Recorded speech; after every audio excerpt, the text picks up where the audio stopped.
A Boeing 777 loses both of its engines over London. Potentially the deadliest disaster in British aviation history is beginning to unfold right above the Prime Minister's motorcade. The pilot is only 10 seconds away from the runway. However, the aircraft is going so slow they are beginning to fall out of the sky.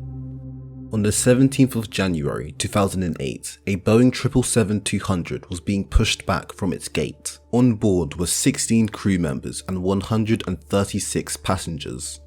The crew consisted of Captain Peter Burkill, 43 years old, Senior First Officer John Coward, 41 years old. In the jump seats was First Officer Conor McGuinness, 35 years old, and there were also 13 other cabin crew members.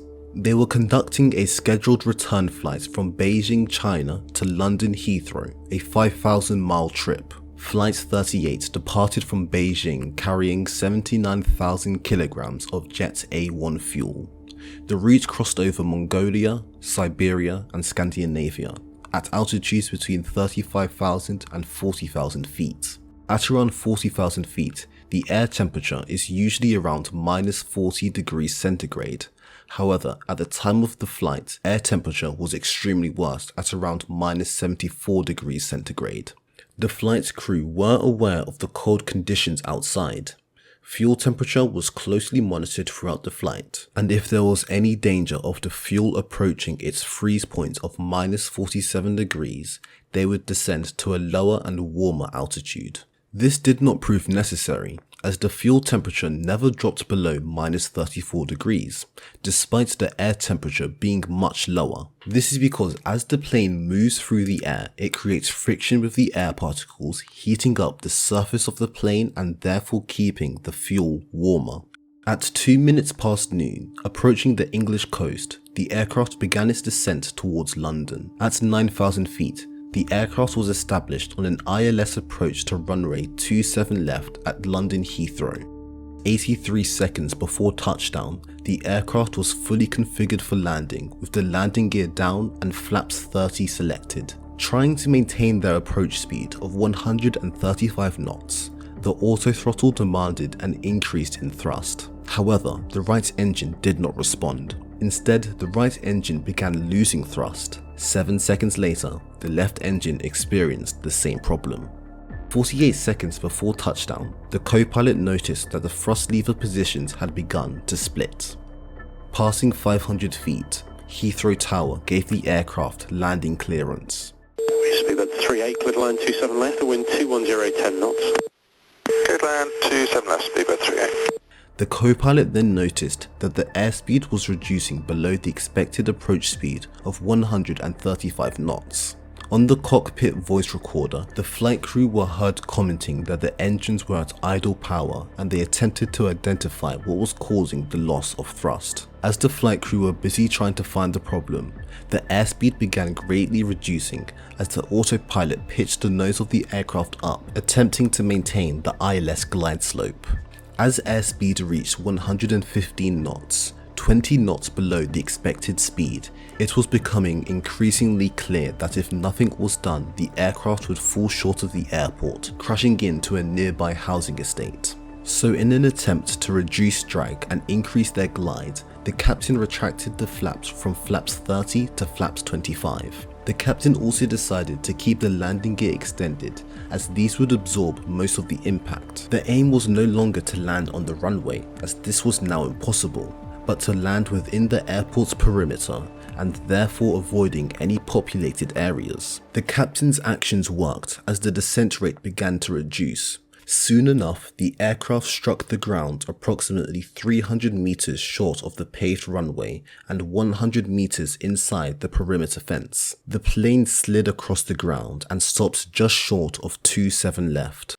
Mayday, mayday, speedbird, 95. Aircraft accident, aircraft accident. The position is the threshold, runway 27 left. Aircraft type is a 777. Nature of problem is crash. Aircraft has crashed. This is the captain. This is an emergency. Evacuate. Qatari 011, go around, I say again, go around, acknowledge. Qatari 011, go around. Alright, so he's on the runway. I can confirm shoots have been road. Copy, sir. All 152 occupants survived. During the impact and the short slide across the ground, the right landing gear separated from the aircraft, penetrating the central fuel tank and the passenger oxygen supply. This caused a major fuel leak and the release of oxygen gas into the cabin. The landing gear also penetrated the cabin, causing the sole injury in this accident to a passenger in their seat. Some media speculation indicated that radio interference from Prime Minister Gordon Brown's motorcade passing underneath the aircraft was responsible for the accident. However, this was quickly ruled out as investigators had already found the cause of the crash. Ice crystals inside of the jet fuel were identified as the cause of the crash. The primary fuels used in commercial aviation are Jet A, mainly used inside of the US, and Jet A1, mainly used outside of the US, with freezing points of -40 degrees and -47 degrees centigrade respectively. Although the fuel itself did not freeze, small quantities of water within the fuel did, forming ice crystals that adhered to the surfaces inside of the fuel lines and remained there throughout most of the flight. During the climb, the crew used the vertical speed mode to climb to higher altitudes in small steps. This required a lower fuel flow and allowed ice to form undisturbed.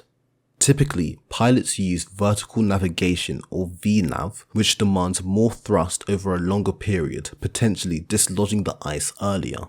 On the final approach, the engines required a higher thrust setting to maintain the necessary speed and altitude for landing, resulting in higher fuel flows. This caused the ice crystals to dislodge from their positions and enter the fuel flow as a slush of soft ice. This slush then travelled through the fuel system until it reached the fuel oil heat exchanger, where it refroze, causing a restriction in the flow of fuel to the engines. The restricted fuel flow then led to the engines failing to produce the necessary thrust to maintain altitude, resulting in the crash. Rolls-Royce developed a modification to the fuel oil heat exchanger, and the European Aviation Safety Agency mandated that all relevant aircraft are to be fitted with the modification before the 1st of January 2011. After the crash, Boeing test pilots spent months trying to recreate the crash landing in a full-motion Boeing 777 simulator, and they were unable to achieve a further glide than was achieved by the pilots of British Airways Flight 38. As captain of the aircraft, I am proud to say that every member of my team played their part expertly yesterday, displaying the highest standards of skill and professionalism. No one more so than my senior first officer, John Coward, who was the handling pilot on the final approach and did the most remarkable job. I want to pay tribute to the cabin crew under Cabin Service Director Sharon Eaton Mercer, who carried out the evacuation of the passengers with speed, efficiency and care. It was typical of Sharon's selflessness that she took time to check that we on the flight deck were all right before going down the chute herself. Thank you very much.